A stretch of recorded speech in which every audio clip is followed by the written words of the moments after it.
Hi, everyone. Welcome to the Children's Village podcast. My name's Mia, and I'm here with my co-host, Matt. Hello. We're going to be talking about all things social work, as March is National Social Work Month, and this year's theme is empowering social workers. So I guess we can start with introductions. Can we just hear everyone's name and what you do here at CV? Vincent, you want to start? Sure. My name is Vincent Madera. I'm the Division Director for our Training and Consulting Institute, as well as our permanency initiatives. And basically what that means is that I do everything I can to make sure that we preach best practice and making sure that families stay together and our kids are not separated, or if they are, they get reunified, because we know kids do best when with family and people that love them. Hello, everyone. My name is Ellie De La Cruz. I'm the Director of Quality Improvement at the Children's Village. I also supervise per diem OLP clinicians. So my work consists of obviously identifying areas of improvement, supporting staff to be able to comply with the agency mission, which is to keep families together and identify new ways that we can improve on our work, and obviously providing day-to-day, week-to-week support to clinicians doing direct work with families and children. Good afternoon. My name is Leslie Washington. I'm a senior social worker here. I've been here for 4 years, and I am in charge of case planning for my families, going to court, supervising family visits, making referrals, monitoring the family with home visits, ensuring that the permanency goal is achieved and that the best interest of the child is always put first. Awesome. Thanks, everyone. And I guess I forgot to ask, how is everyone connected to social work, or how did you get involved in the work? Anyone can start. I came to the United States. I migrated from the Dominican Republic, and I encountered a lot of people that were willing to help with wanting nothing in return. And I've always felt this desire to pay that forward and continue to help people. So that's where I started. I initially wanted to do school social work. Life led me to do clinical social work, and then I landed here in QI. But it's really the desire to just give back and help people in the way that people help me selflessly. Yeah, I love people. And so this is the best profession if you love people. I'm like the true definition of an extrovert. I feed off energy, and my job every day is interacting with people. And so I love learning from them. I love learning their experiences, their journeys, knowing differences, valuing differences. So that's why I chose social work, because I don't think if I did anything else, I would not smile. Leslie, how about you? I feel the same as Vincent. I do love people. I love helping. I love giving back. Additionally, I have been impacted by the child welfare system as well as close family members of mine and people in my community. Many community resources has helped me thrive within my life. So I always felt like this is my purpose, to give it back, to push it forward, and working within the child welfare realm of social work. It's a passion for me. It's truly a passion for me, not only personally, but to see how I can help just a little bit to benefit somebody's life and impact them for the rest of their life really brings joy to my heart. Thank you all for sharing. So I don't know if you guys have seen on TikTok or on Instagram, people are playing this in or out game. They're basically just deciding what's in and what's out for 2024. So we're gonna remix it a little bit and do a social work edition. So some of you have printouts, some of you made your own. So you guys can just hold up what you think is in or out, or just say it and then tell us a little bit why. So the first one is an unpaid social work internship. Do you think they should be in or out this year? There you go. Okay, so Vincent, why out? Why out? I just think we have to understand that time is valuable. And if we believe that, right, everyone should get paid for their time, from the families that we serve to the interns that we work with to the very top. Everybody should get paid because it helps with the understanding that time is valuable. That's something that we have to preach and teach at the same time. I get that. Anyone else want to add to that? I agree. I mean, a lot of social workers are already in the nonprofit sector where compensation is not what you would find in the for profit sector. So I think it's important to recognize social workers and let them know not only their time, but also their knowledge, their expertise is valuable. So I think they should be compensated. Definitely.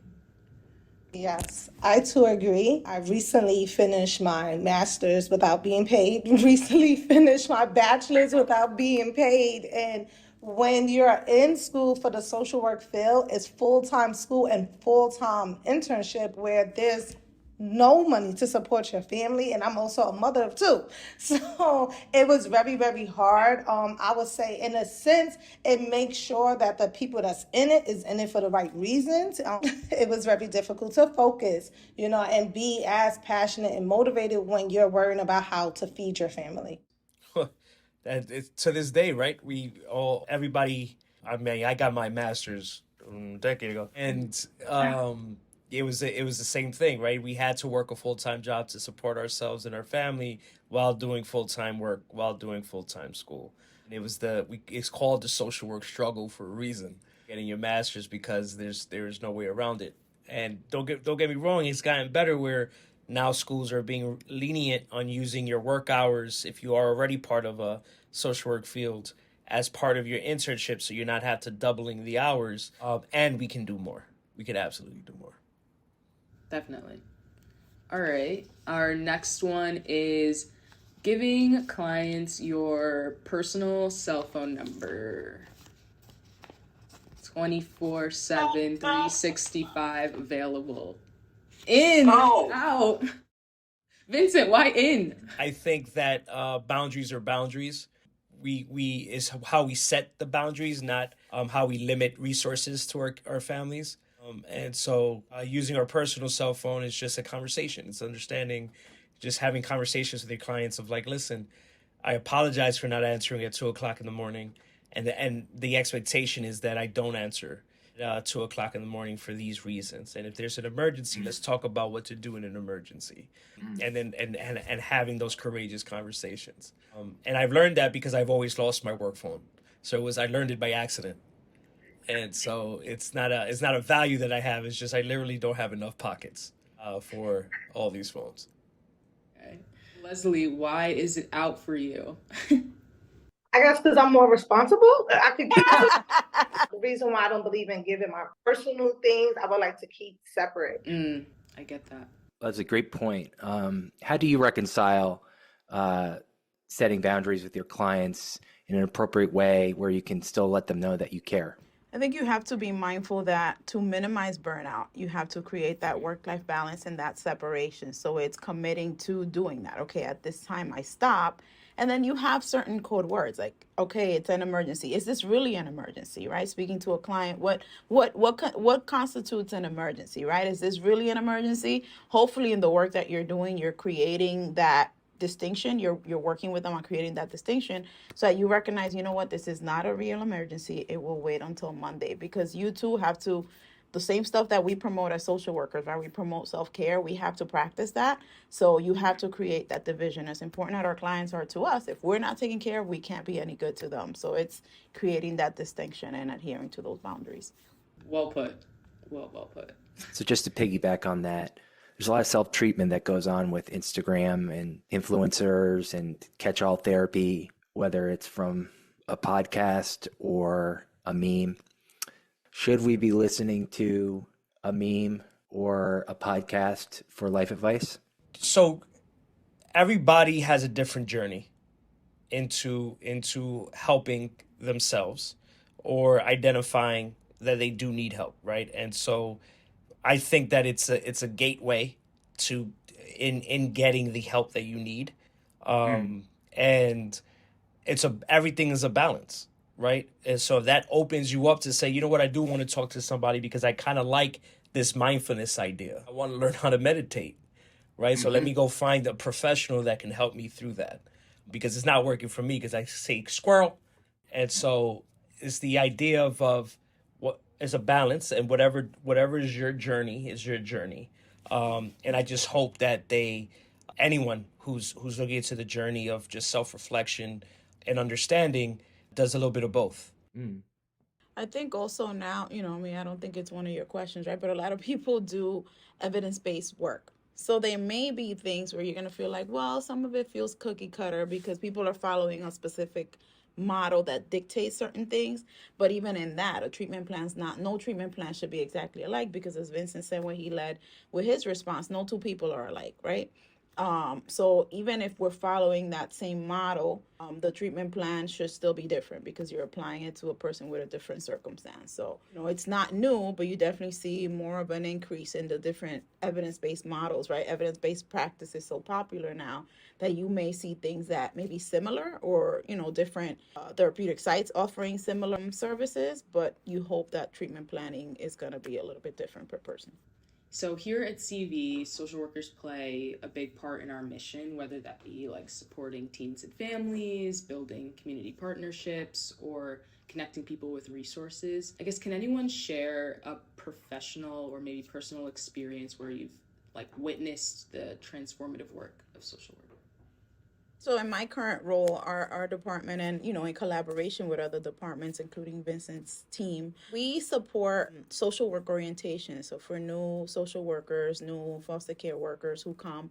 And it's really nice to see that you talk about empowering social workers, empowering them with knowledge. People come in and maybe they've been at their job for a month or so or brand new, and they come with a certain level of uncertainty. The work feels overwhelming. And after 2 days, the feedback that we get is that people really have a sense that they have a better understanding, that they've left empowered and ready to do the work. So that's really nice to see the impact of ongoing education, right? Ongoing social work learning, giving people the right tools so that they feel prepared to do the work. So I've witnessed it on that end, seeing social workers feel more empowered and ready to do the work because they're given the tools. Yeah, I mean, I've seen policy changes, right? Because we had true family voice and true youth voice in the work that we do, right? Removals are down, preventive is up, so families are getting more of what they need rather than what the system can offer. We still have a lot of work to do, and then we only going to get there by understanding what the need is, and the only person and the only people that know the need are the people that we serve. And so getting them to be the true decision makers in how we serve is going to be the end game. And so we got to work hard to get there, but we've seen that in the pockets, and when it's worked, we've seen amazing things happen, and policy change and law changes, right, around that. So that's what I love about social work. It's micro and macro. I think you guys are teaching me so much about social work right now, and I'm learning so much. Thank you for that. There are a lot of common misconceptions about the work in general, being that like social work is a dangerous occupation. Social workers are just volunteers or take children away from families. I guess, how can we combat those misconceptions and enhance social work reputation, I guess? We just got to continue to do the work.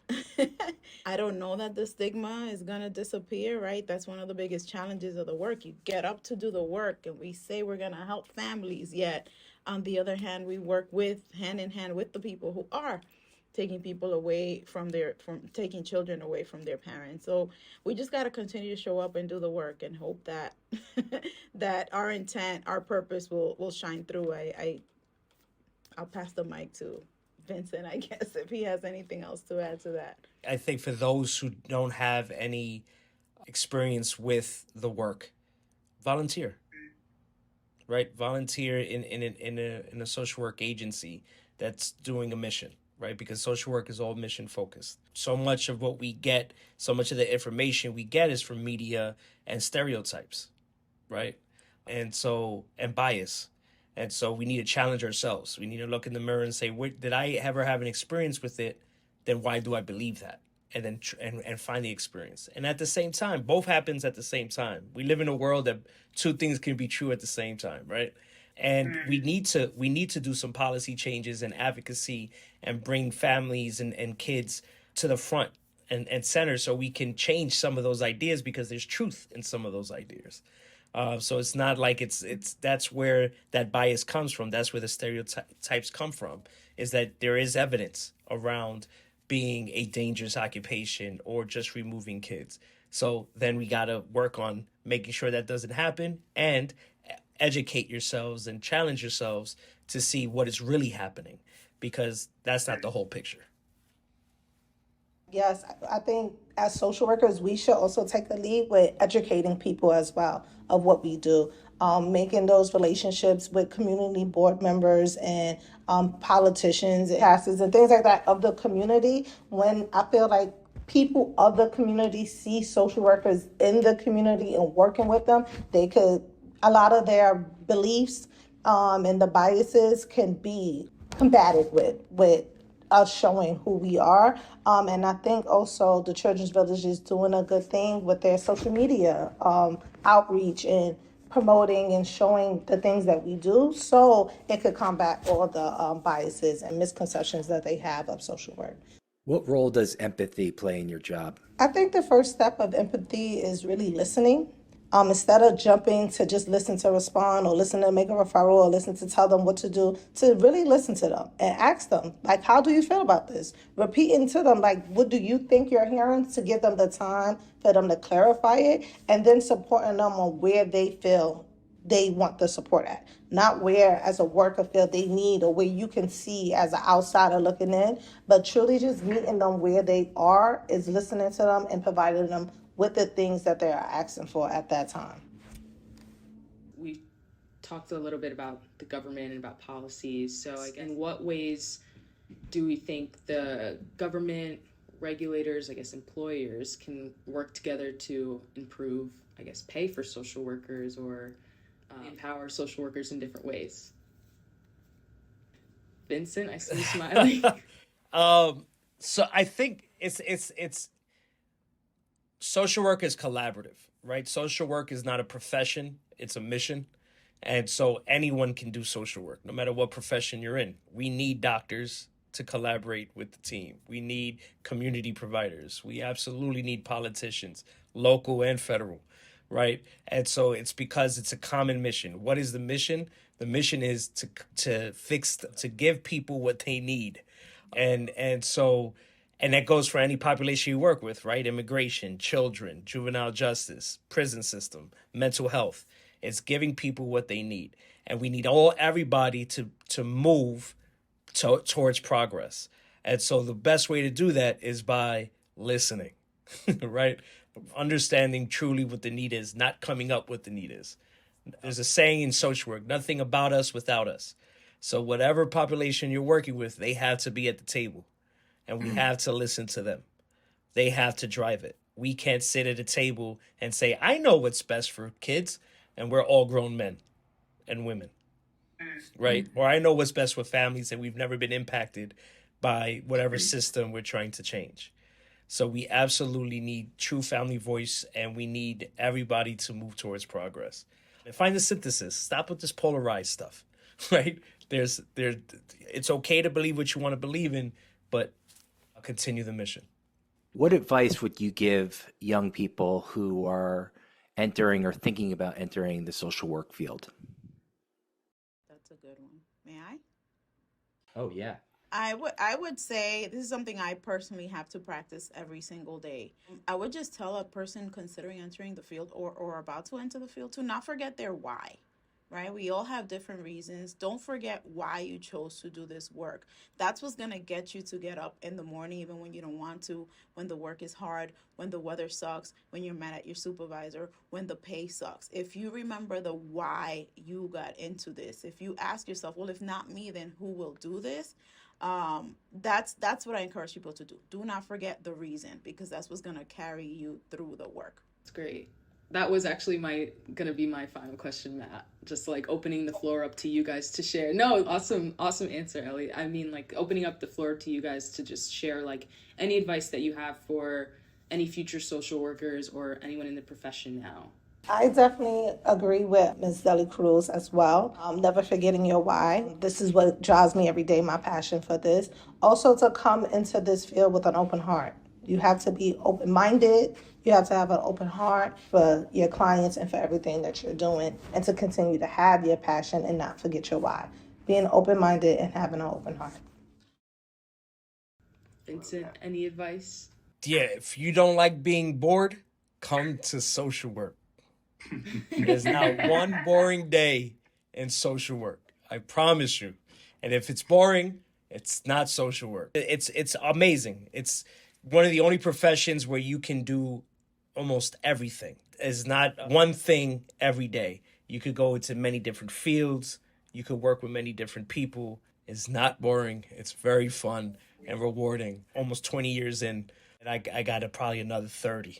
And then I could set off. Come and have fun. Thank you, everyone. That wraps up our social work podcast for this year. Follow CV on our social media and check out our website in the description below. And we'll see you all next time. Thank you.